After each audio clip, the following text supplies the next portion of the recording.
Yes, Beaver County sniper seen and sent the pictures out. This is him. Okay. That's the sniper that sent the original pictures and seen him come from the bike and set the book back down and then lost sight of him. Well, this is brand new video showing the moment a gunman shot at former President Trump at that Pennsylvania rally on July 13th. Senator Chuck Grassley also releasing body camera video showing police standing over the dead body of the gunman. You can hear a Secret Service agent confirming to a local police officer he did receive a photo of Crooks prior to the shooting. Remember, Ron Johnson, the senator from Wisconsin, told me that a guy in a suit walked upstairs to the roof and asked them to send the pictures to ATF, which is the Alcohol Bureau and Tobacco. All of this as Secret Service Director Kimberly Cheadle has now resigned, announcing that yesterday. Lawmakers were preparing to impeach her, and former President Trump says she never gave him proper protection. FBI Director Christopher Wray will appear before the House Judiciary Committee on that shooting today. Yesterday, Wray, Cheadle, and DHS Secretary Mayorkas all skipped the House Homeland Security Committee hearing on the assassination attempt. Lawmakers instead heard from the Pennsylvania State Police Commissioner, who shut down the claim that the roof the gunman used to shoot at Trump was too sloped for law enforcement to man it. The commissioner also said officers who were supposed to guard the roof left their post to find the shooter. Watch. Those ESU officers left the location where they could look out the window to go in search of this person? That is my understanding. Between the time he was spotted on the ground and identified as someone suspicious until the shooting, they had left that post to go look for him. Is that what you're saying? My understanding is yes, along with other municipal officers that responded to that area. Joining me now is Tennessee Congressman Mark Green. He is the chairman of the House Homeland Security Committee. Mr. Chairman, thank you very much for being here this morning. Thanks, Maria. What are your most important takeaways about this epic security failure at President Trump's rally? Well, if you divide it into phases, and I think like a military guy, so the intel phase, the NGO, or the nation-state intelligence that we got, when was it passed? There was a massive failure there. In the assessment phase, when the Secret Service went out and looked at the site, there were massive failures in choosing where to place the counter snipers. They didn't have that building well covered. And I stood, when we did our site visit on Monday, I stood where President Trump was, and the obvious need to cover that building better, glaringly obvious. I mean, it's just ridiculous. There's a water tower that covers everything, and they chose not to put a counter sniper there.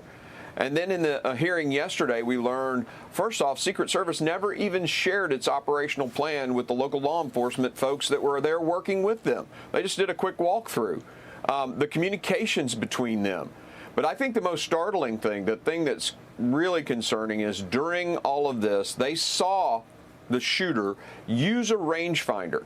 They then called the state police person who was in the Secret Service, sent a text of Crook to that person. They showed Secret Service 20 minutes before the shooting. So 10 minutes before the president went on stage, they knew this guy had a rangefinder, was suspicious, and was ranging the target. And they let the president of the United States walk on stage. That is unacceptable, and we're going to be digging to find out who that person was that made that decision in that operations center that day. Well, why would they do that? Incompetence, maybe they thought this guy, they'll find this guy and it'll be no problem. I don't know. We've got to put them under oath and ask them that question. Mm-hmm. And so where does this go from here? I mean, you're also talking about people are out there talking about the fact that the Homeland Security Department tried to stop Cheadle from testifying, tried to get involved in your investigation. Is that true? I'm not hearing that, and Secretary Mayorkas actually called me, to ask me exactly what we wanted. And I was disappointed that they didn't show up for the hearing, but he and I have been talking about this, and I have not heard that they've attempted to disrupt her testimony, but they didn't show up. Now, she resigned on the day that she would have shown up, so what it means for us is we've got to dig deeper now. Mm-hmm. The top person's gone. She should have resigned much sooner. But now we've got to go down to the who led that assessment team and who was making decisions, calling the shots in the operations center that night. That's where we're going next. Congressman, Senator Ron Johnson revealed his preliminary findings with me on Sunday when he joined me on Sunday Morning Futures, and he said that the photos of the shooter were sent to the Bureau of Alcohol, Tobacco, and Firearms. Why would that be? Why would ATF need to get that as opposed to the Secret Service? He also said that the Secret Service was not in the early meeting, 9 a.m. meeting on July 13th, as you just stated, that they did not share their plans with the local people. And they also actually considered initially not sending snipers to the rally. Is that what you found? I haven't heard that, but I know they didn't have a dog team, and the Pennsylvania State Police had a dog team that they were willing to give them, but they didn't. The Secret Service didn't use the canine team, and I'm aware that of other trips. I don't want to really get into too much detail on this, but there are other times when President Trump has traveled and they haven't swept with dogs. So what President Trump's team is saying is absolutely true. They've been asking for more resources, and it's not been happening from the Secret Service. We're going to get to the bottom of it, find out who's making these decisions. And on that day, were resources taken away from the Trump rally and put on Jill Biden's event? That's a great question. What we have sent in a request to the Department of Homeland Security is to know where every single Secret Service agent was the week before and through that event. So I want to know exactly. There are tons of different rumors out there, conspiracy theories. I want to know where every single asset the Secret Service had was deployed on that day, and I'm demanding that, and I will subpoena for that if I don't get it. All right, we will follow your work on that. Chinese state media is reportedly slamming Vice President Kamala Harris's performance in the White House as mediocre, saying she lacked the experience and achievements to serve as president. But Secretary of State Anthony Blinken is praising her job on foreign policy. Watch this. It very much is her forte because, as I said, I've seen her not only around the world, but I've seen her on the most critical foreign policy questions of our time in the Situation Room at the White House, in the Oval Office with the president. Well, here's one of the few times we've heard from Kamala Harris with regard to foreign policy. This was in March of 2022. Watch this. So Ukraine is a country in Europe. It exists next to another country called Russia. Russia is a bigger country. Russia is a powerful country. Russia decided to invade a smaller country called Ukraine. So basically, that's wrong. I don't know if she's talking to a 5-year-old or what in that clip. On a more serious note, the vice president did speak at the Munich Security Conference just days before Russia's invasion of Ukraine. She told reporters that Putin had already made his decision to invade Ukraine, but then later, moments later, she claimed sanctions will deter him from invading. So, Mr. Chairman, how do you see this? What is your assessment of Kamala Harris on this ticket now? So for once, I guess I'm agreeing with China on this. She's mediocre at best, and I'm not even sure she gets that rating. You look at her performance on this border issue where she's the border czar, that's been an abysmal failure. And if she's such a great decision maker on foreign policy, her first move as a candidate for president is to basically boycott Netanyahu's speech to the Congress.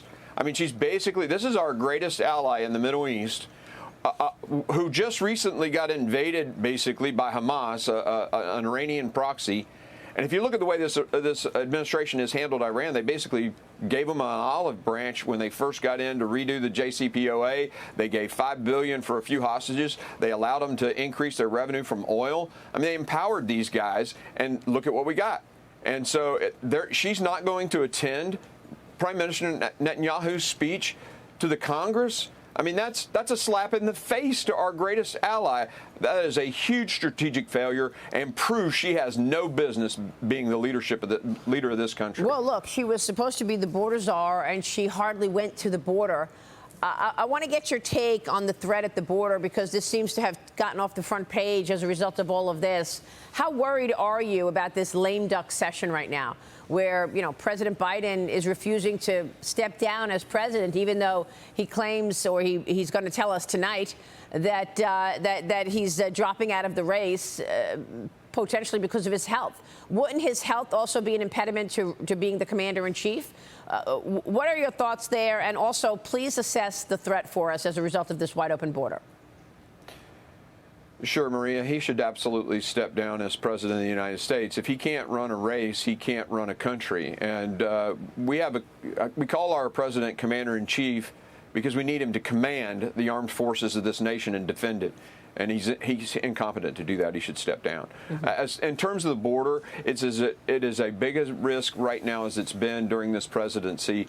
We had 8 ISIS affiliated terrorists plotting an attack arrested in New York that basically walked across our southern border, 3 of whom used the CBP-1 app that Alejandro Mayorkas created to speed people into this country.